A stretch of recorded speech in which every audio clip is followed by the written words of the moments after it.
కాలువలు ఎంత దూరం ఉన్నాయో అంత దూరం ఇలాగే ఉంటాయంట చాలా వరకు. చూడండి అస్సలు గ్యాపే ఉండదు.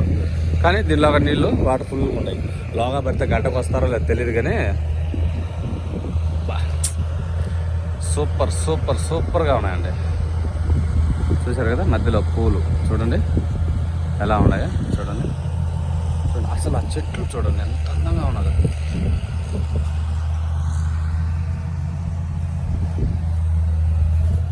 ఇది ఏందో కళ్ళు తాగేదానికి అనుకుంటా ఇది.